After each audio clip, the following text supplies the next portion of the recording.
The bookstore was old and in a quiet part of town. Their books were mostly dated and worn. It was remarkable that this place was even still in business. Kenzie walked into the bookstore, eyes wide. She was an avid reader, and she had wanted to visit this bookstore for quite some time. A man poked his head from behind some shelves in the back. "Oh, hello." It was the owner. He sounded genuinely shocked to have a customer. Kenzie gave him a small wave. "Hey there. Quite an impressive assortment of books you have here." Kenzie began making her way to the back of the store towards the man. She was young. She looked to be in her early 20s, perhaps, her eyes scanning the countless rows of books, most of them covered in dust. As she walked towards the back of the store, she periodically would glance at a book, wiping the dust off the spine so she could read the title. "Gotta be honest," the owner said. "We don't get many customers nowadays." He looked at her more closely. "And it's definitely a shock to see a young person like yourself interested in these old books." He extended his hand. "Charlie Cooper." Kenzie smiled and shook his hand. "Kenzie Davis." "Okay then, Miss Davis, what kind of book are you looking for today?" Kenzie thought for a moment. "A scary book." "Okay. Are you talking more goosebumps or scary stories to tell in the dark?" No, something truly terrifying. Something that gets into your head." Charlie thought for a moment. "Afraid we don't really have anything like that." Kenzie sighed. "Oh, well, that's a shame. Books nowadays are simply so bland. They lack any sort of tension or history. I'd be willing to pay a substantial price for a book of that nature." Charlie studied her again. "Well, I might have something, but it's a collectible. Very old, very valuable, and part of a much larger collection. It's also very expensive. If you're serious, I could show it to you." Kenzie nodded, and Charlie led her to a back room away from the main store area. This room contained one bookshelf, of only a few books. He grabbed a rather large book, bound in weathered leather. He handed it to her. She grasped the book in both of her hands, running her fingers over the cover. The title was engraved in the leather, in very simple lettering. "The Book of Horrors." She flipped it over. Nothing on the back. She opened it up. It was very well worn. The pages were made of thick paper and were discolored from time and use. Nothing was written on the inside cover or the first page. The page after that had an inscription written in cursive. "For M.D., my rosebud." She shut the book quickly and looked up at Charlie. "So, what makes it scary?" "This book doesn't just have one author, it has many. Collections of stories from people all around the world, all across time and space. Radio stations turning men into monsters, houses that devour people whole, faceless men, creatures flying in the clouds, elevators that are time machines, haunted Ubers, and rumor has it that they're all true." Kenzie flipped to one of the pages and began to read the stories.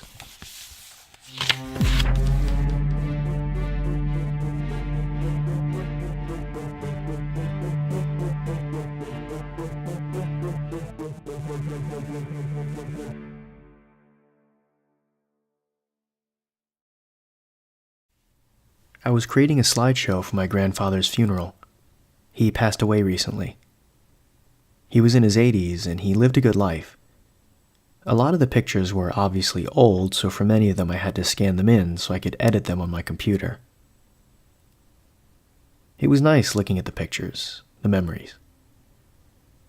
I came across a picture of him and my grandmother in the same month that she passed away. It was a nice picture of them at the restaurant. I noticed, though, that in the background there was a man who was looking at the camera. His face was obscured and he was all in black. I realized something and went back to a picture I saw earlier, one of the whole family taken just a few weeks ago at the public park. I scanned the background until I found him. Seemingly the same man, dressed all in black. My curiosity piqued, I dug up some more old photos of my uncle who had passed away a few years ago. I combed through any photos taken near the time of his death. I searched and searched, and I finally found him. It was a picture of him at the hospital. In the background, through a window of his room, I saw the same man in black staring at the camera. I've seen unexplainable things happen in my own life, and concluded that this man in black is some harbinger of death. I relay this now because at the funeral, as I was talking to and being comforted by family and friends, I glanced up for a second, and in the very back of the room was the man in black.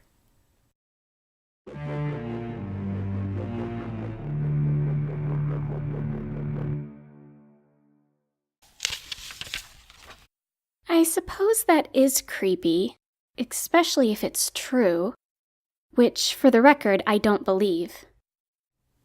Well, I have no way to personally confirm if they are or not, he shrugged.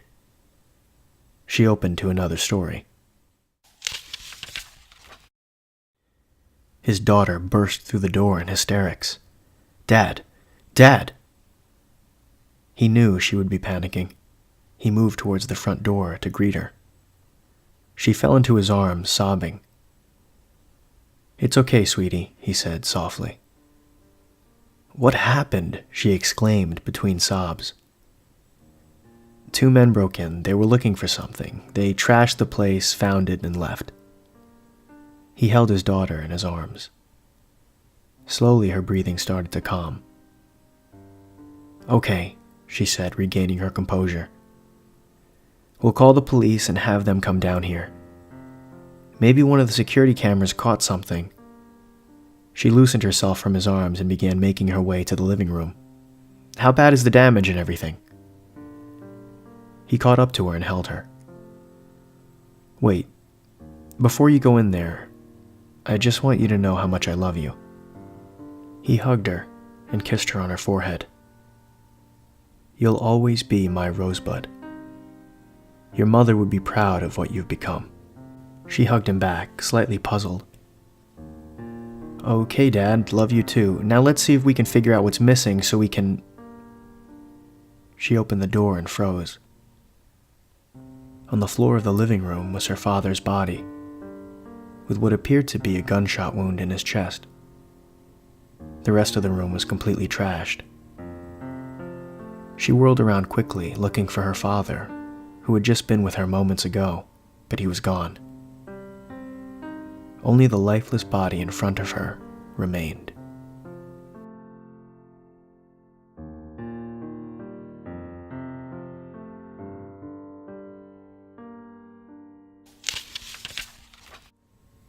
Kenzie closed the book and quickly wiped her eye.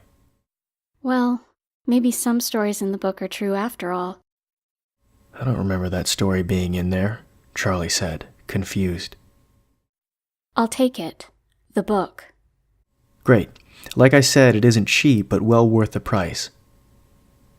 Kenzie pulled a pistol out of her purse and pointed it at Charlie. I don't think you understand. I'll take it, because it's mine. "Hey, I don't know who you think you are." Kenzie held the book open to the inscription. My name is Mackenzie Davis. You and your partner broke into my father's home, shot him, and stole this book. I'm taking it back. "Look," Charlie begged. "No one was supposed to get hurt. We were just hired to..." Charlie writhed on the floor, a pool of blood forming around him. Mackenzie walked up to his shivering body. Now I'm going to leave you here, just like you left my father. You should bleed out quickly. Your partner wasn't so lucky. She quietly exited the room and jammed the door closed. She took out a small bottle filled with gasoline, and as she walked towards the door, began dousing the books and bookshelves. She placed the book in her purse and lit up a cigarette, taking one long drag. Still red with heat, she flicked it towards one of the bookshelves, causing it to erupt into flames upon impact as she exited the bookstore.